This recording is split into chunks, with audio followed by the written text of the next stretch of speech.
प्यारे बच्चों, यदि आप भी इस साल फाइनल बोर्ड एग्ज़ाम देने वाले हैं और आपका टारगेट है हिंदी में 95% लाना, तो आज के क्लास का ये हिंदी का वायरल ऑब्जेक्टिव क्वेश्चन को याद करके ज़रूर जाइएगा, क्योंकि आज के क्लास में मैं आप सभी को क्लास 12th हिंदी का ऐसे वायरल ऑब्जेक्टिव क्वेश्चन को बताने वाला हूं जो आप सभी के फाइनल बोर्ड एग्ज़ाम में 100% श्योर है कि पूछे जाएंगे। तो क्लास को आप सभी बिल्कुल भी मिस नहीं कीजिएगा। अगर आपका टारगेट है हिंदी में 95% लाना, तो आज की क्लास का ये ऑब्जेक्टिव क्वेश्चन आपको याद करना ही पड़ेगा। ठीक है, तो आप सभी याद ज़रूर कर लीजिएगा। ठीक है, समय बिल्कुल भी नहीं लेंगे आपका, सीधे एकदम हम लोग क्वेश्चन आंसर करेंगे। बस आप सभी जो है ना ईमानदारी के साथ याद कर लीजिए। ओके, और आप सभी 100% लर्ने वाला ऑब्जेक्टिव सब्जेक्टिव नोट्स चाहते हैं तो इस नंबर में कॉल मैसेज करके ले सकते हैं, जिसमें आपको जो है ना एक सब्जेक्ट का फ़ी पड़ेगा 40 रुपीज़। ठीक है, और ऑल सब्जेक्ट अगर आप लेते हैं तो 149 रुपीज़ लगेगा। ठीक है, तो आप सभी 100% लर्ने वाला गेस्ट नोट्स ले सकते हैं।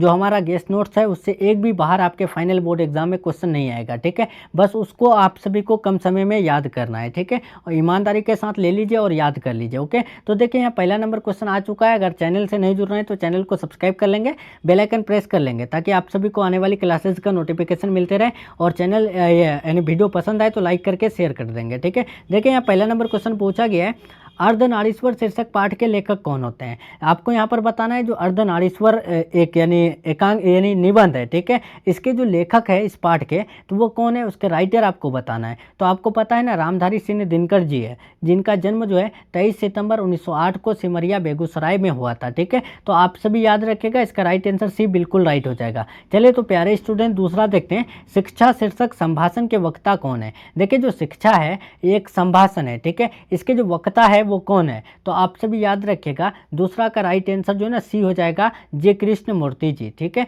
चलिए तीसरा नंबर देखते हैं, पूछा गया है मलयज का मूल नाम क्या है। देखिए जो मलयज का मूल नाम है वो क्या है, तो आपको याद रखना है भरत जी श्रीवास्तव है। ठीक है, राइट आंसर 3 का ए हो जाएगा। 4 देखेंगे, परगीत और समाज किस विधा की रचना है। देखिए जो परगीत और समाज है ये आपका गद्य खंड का 9th चैप्टर है। ठीक है, जिसके लेखक है नामवर सिंह। अब आपको यहाँ बताना है परगीत और समाज जो है ये क्या है, तो आप याद रखेंगे आलोचनात्मक निबंध है। ठीक है, राइट आंसर ए हो जाएगा। चलिए तो 5 नंबर देखते हैं, प्यारे स्टूडेंट पूछा गया है, उसने कहा था कहानी किस प्रकार की कहानी है।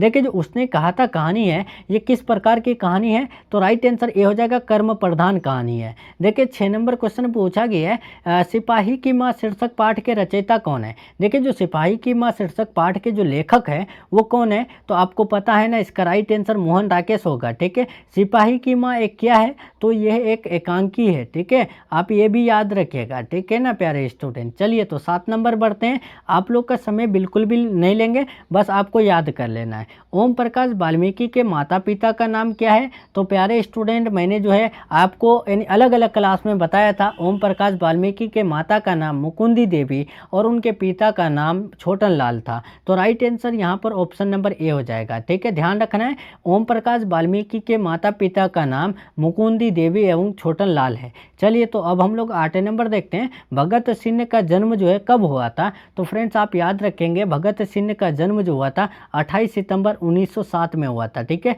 Right answer option number B हो जाएगा। चलिए तो हम लोग बढ़ते हैं 9 नंबर क्वेश्चन की तरफ। पूछा गया है देखिए कि सदानीरा किस नदी को निमित्त बनाकर लिखा गया है। देखिए जो ओ सदानीरा है ये कौन से नदी को निमित्त बनाकर लिखा गया है, तो आपको पता है ना, गंडक नदी को निमित्त बना करके ओ सदानीरा लिखा गया है। चलिए 10 नंबर देखेंगे, धांगड़ शब्द का अर्थ ओरांव भाषा में क्या होता है। यहाँ पर धांगर है। ठीक है, यहाँ पर धांगड़ है। ठीक है, तो धांगड़ शब्द का जो अर्थ होता है ओरांव भाषा में वो क्या होता है, तो भाड़े का मजदूर होता है। ठीक है, राइट आंसर 10 का सी हो जाएगा।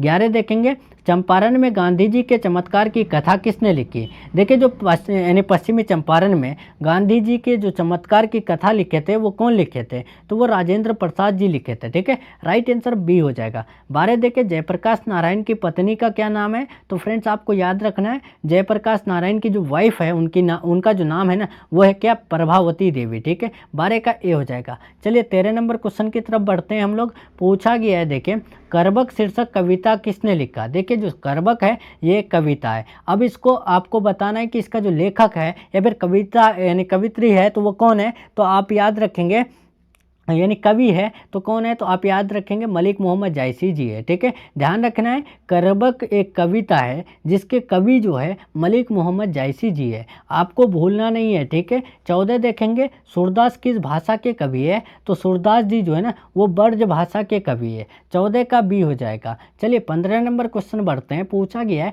छत्रसाल दशक के रचनाकार कौन है। तो फ्रेंड्स मैंने आपको बताया था छत्रसाल दशक के जो रचनाकार है वो कौन है, तो 15 का सी हो जाएगा भूषण जी। ठीक है, चलिए 16 नंबर बढ़ते हैं, पूछा गया है जयशंकर प्रसाद की भाषा कौन सी थी। तो जयशंकर प्रसाद की जो भाषा थी ना, आपको याद रखना है खड़ी बोली हिंदी थी। ठीक है, 16 का सी हो जाएगा।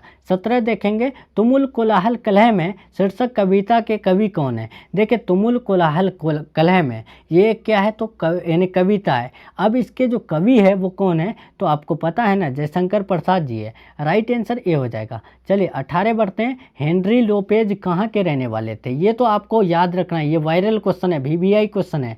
पूछा गया हेनरी लोपेज कहाँ के रहने वाले हैं, तो कांगो अफ्रीका के रहने वाले हैं। देखिए 19 नंबर, कवि भूषण को भूषण उपाधि किसने दी थी। देखिए कवि भूषण को जो भूषण की उपाधि दिए थे वो कौन दिए थे, तो वो राजा रुद्र शाह ने दिए थे। ठीक है, राइट आंसर सी हो जाएगा। चलिए 20 नंबर, अधिनायक कैसी कविता है। देखिए जो अधिनायक है ये एक कैसी कविता है, तो फ्रेंड्स आपको याद रखना है ये एक जो है ना व्यंग्यात्मक कविता है। ठीक है, राइट आंसर भी हो जाएगा। चलिए 21 बढ़ते हैं, जूठन के हेडमास्टर का नाम क्या है। तो प्यारे स्टूडेंट मैंने बताया था आपको जूठन के हेडमास्टर का नाम कलीराम है। ठीक है, राइट आंसर ए हो जाएगा। चलिए बढ़ते हैं 22 नंबर, जय कृष्ण मूर्ति जो है किस रूप में देखे जाते हैं। देखिए जो जय कृष्ण मूर्ति है वो किस रूप में देखे जाते हैं, क्या महामनीषी, तपस्वी, दूसरे बुद्ध, सुकरात। तो बताए हैं आपको कि दूसरे बुद्ध के रूप में देखे जाते हैं। ये सब क्वेश्चन वैसे मैंने आपको पहले भी बता दिया है। ठीक है, अब हम लोग वायरल के रूप में कर रहे हैं। ठीक है, ये सब वायरल क्वेश्चन यानी छाँट छाँट करके लाया गया है, बस आपको याद कर लेना है।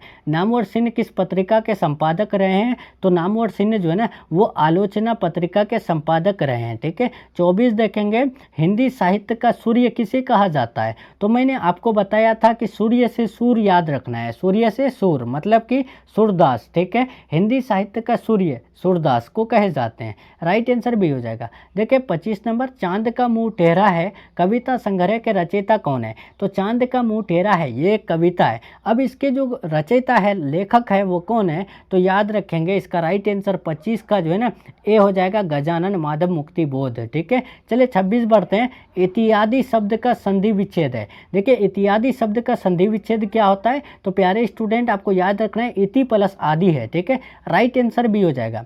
27 बढ़ते हैं, गायक शब्द का संधि विच्छेद है। देखिए जो गायक शब्द का संधि विच्छेद होगा वो क्या होगा, तो फ्रेंड्स आपको याद रखना है गे प्लस अक होगा। ठीक है, राइट आंसर भी हो जाएगा। 28 बढ़ते हैं, परमार्थ शब्द का संधि विच्छेद है। देखिए जो परमार्थ शब्द का संधि विच्छेद होता है वो क्या होता है, तो प्यारे स्टूडेंट आपको याद रखना है परम प्लस अर्थ होता है। ठीक है, राइट आंसर ए हो जाएगा। 29 नंबर देखें, विद्यार्थी शब्द का संधि विच्छेद होगा। देखिए आपका समय बिल्कुल भी वेस्ट नहीं लिए। ठीक है, सीधे क्वेश्चन आंसर कराए। ठीक है, ईमानदारी के साथ आप सभी वीडियो को लाइक करेंगे और कमेंट करेंगे कि आपको क्लास कैसा लगा। क्या इसी प्रकार आपको फर्स्ट क्लास चाहिए या फिर मैं आपको धीरे धीरे बताऊं ऑप्शन पढ़ के। देखिए मैं आपका ऑप्शन इसीलिए नहीं पढ़ता हूं ताकि आपका समय बिल्कुल भी वेस्ट ना हो। हम लोग सीधे क्वेश्चन आंसर करेंगे तो क्या होगा, हिंदी में कुछ थोड़े खास पढ़ना पड़ता है। बताइए, क्या यहाँ एक्सप्लेन करेंगे, मैथ है, ए प्लस बी स्क्वायर है, क्या ये सब है, नहीं है ना। तो ये सबको हम लोग को समझाना क्या पड़ेगा, बस सीधे क्वेश्चन आंसर कर रहे हैं, याद करते चल रहे हैं, दिमाग में बैठाते चल रहे हैं, यही तो है। ठीक है, चलिए तो इसीलिए समय वेस्ट नहीं कर रहे हैं, सीधे क्वेश्चन आंसर कर रहे हैं। देखिए विद्यार्थी शब्द का संधि विच्छेद क्या होता है, तो आप याद रखेंगे विद्या प्लस अर्थी होता है। ठीक है, right answer option number B हो जाएगा। चलिए 30 नंबर बढ़ते हैं, आज का ये लास्ट क्वेश्चन रहेगा। प्यारे स्टूडेंट आप सभी 100% लर्ने वाला अगर गेस्ट नोट्स नहीं लिए हैं तो इस नंबर में कॉल मैसेज करके ले सकते हैं। आपके परीक्षा में 100% श्योर है कि हर एक ऑब्जेक्टिव सब्जेक्टिव आएगा।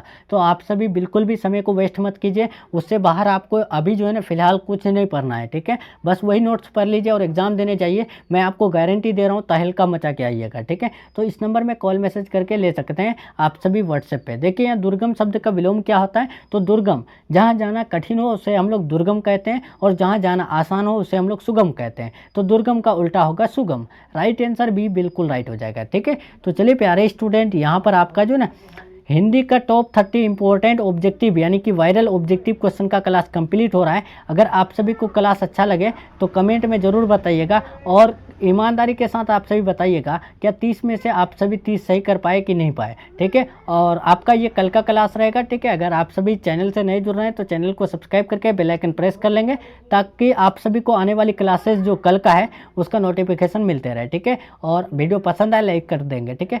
तो चलिए फ्रेंड्स, मिलते हैं हम लोग नेक्स्ट क्लास में नेक्स्ट टॉपिक के साथ। तब तक के लिए आप अपना ख्याल रखिए, अपना स्टडी जारी रखिए। Take care, thanks for watching.